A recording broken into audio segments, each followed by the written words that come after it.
Protesters from Minneapolis drove Mayor Jacob Frey out of a rally Saturday, chanting "Shame! Shame!" after he rejected calls to defund the police. It was a striking moment that illustrated just how much the national conversation has changed in the nearly 2 weeks of protests over the death of George Floyd, who was killed on May 25 by a Minneapolis officer who knelt on his neck. What was once a niche, radical argument, defund the police, has become a rallying call for protesters who want drastic changes that will dismantle a system they see as racist and ineffective. While most Americans don't support cutting police budgets, according to a Yahoo/YouGov poll conducted during the early days of the protests, officials are now being forced to at least contend with these arguments. That includes Frey, who had campaigned on a platform of police reform before he was elected in 2017. He was confronted with the question during a rally he visited on Saturday, when a woman on stage gave him a microphone to answer whether or not he'd defund the Minneapolis Police Department. He answered, "I do not support the full abolition of the police." Following his response, protesters booed the mayor and chanted, "Go home, Jacob, go home," and "Shame! Shame!" The New York Times Times demonstrators booed Minneapolis Mayor Jacob Frey out of a rally on Saturday after he declined to commit to defunding the police. Read more about the protests in the U.S. here. https://neta.mis/2xc0fgu 6071 4:45 a.m. June 7, 2022. Twitter ads, info and privacy. 3,314 people are talking about this later. In an interview with the New York Times, Frey said he still supported a deep structural reform of a racist system such as prohibiting the police union from collective bargaining. It's a move that, according to one study, could reduce violent police misconduct, but is far from what activists are seeking. Some of the activists' demands have been met. Following Floyd's death, the University of Minnesota, Minneapolis Public Schools and the Minneapolis Park and Recreation Board terminated their relationships with the police department. For Minneapolis activists supporting the abolishment of the police, however, this isn't enough. MPD 150, a community organization in Minneapolis, wrote on its website that police departments need to be abolished because the system is inherently flawed. It's not just that police are ineffective. In many communities, they're actively harmful. The history of policing is a history of violence against the marginalized. The transition would be gradual, according to MPD 150. Resources and funding will need to be strategically moved from the police to community-based models of safety. A world without police would look like safety that is controlled and is led by our community, that focuses on transformation and transformative justice. Candace Montgomery, director of Black Visions Collective and founder of the Minneapolis chapter of Black Lives Matter, told The Intercept. A world without police means that everybody has what they need to survive and what they need to live healthy lives. It means we have the money that we need for education, health care, housing, workers' rights. The Minneapolis City Council has been one of the most responsive to protesters across the nation. Mayor Jacob Frey may not support defunding the police, but the movement isn't entirely rejected by city officials. Activists have at least 4 out of 13 Minneapolis City Council members on their side. Council member Jeremiah Ellison, who has been an outspoken critic of the police's response to the protests, according to the Star-Tribune, first tweeted on Thursday, "We are going to dismantle the Minneapolis Police Department. And when we're done, we're not simply gonna glue it back together. We are going to dramatically rethink how we approach public safety and emergency response." Other members, including City Council President Lisa Bender, joined Ellison's call for defunding the police shortly after. Jeremiah Ellison at Jeremiah 4 North. "We are going to dismantle the Minneapolis Police Department. And when we're done, we're not simply gonna glue it back together. We are going to dramatically rethink how we approach public safety and emergency response.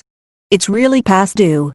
https://twitter.com/benjamin.dixon/status/1268532219990 Benjamin Dixon Benjamin Dixon, is it me, or is there literally no one in elected position brave enough to take on the police in their city/state? 28.8K 7:40 p.m., June 4, 2022 with Rob's info and privacy 8,276 people are talking about this, although the council will likely not discuss the idea until later this year or next. City Council member Steve Fletcher shared an outline of what the future would look like without the police in a Time op-ed. We had already pushed for pilot programs to dispatch county mental health professionals to mental health calls, and fire department ends to opioid overdose calls, without police officers, he wrote. We have similarly experimented with unarmed, community-oriented street teams on weekend nights down to focus on de-escalation. We could similarly turn traffic enforcement over to cameras and, potentially, our parking enforcement staff, rather than our police department. These calls for radical reform aren't welcomed by all Minneapolis residents. What does that even mean? Then who provides that public service of policing? I don't even know how to answer that, Steve Birch, who chairs the neighborhood council of the predominantly white Linden Hills area, told the New York Times. But it's not just Minneapolis facing demands from activists to dismantle their police departments. Los Angeles Mayor Eric Garcetti said he'd cut up to $150 million from the police budget and invest in marginalized communities instead. Meanwhile, staffers of New York City Mayor Bill de Blasio signed an open letter to their boss demanding a $1 billion cut from the police department's budget of $6 billion. More significant reform will likely be an uphill battle for activists, considering the historically strong support for law enforcement officers. The YouGov poll, which was conducted from May 29 to 30 among 1,060 U.S. adults, found that only 16% of Americans want to defund the police. Meanwhile, 65% opposed cutting funding for police departments. This could change, however, as protests continue, especially among white Americans. In a Democracy Fund Plus Acclamations Kit Project survey, those who had a favorable impression of police dropped from 72% to 61% following Floyd's death. In his op-ed, Fletcher acknowledged that reform can be daunting, even scary, but still invited readers to reimagine what public safety means the whole world is watching, he wrote.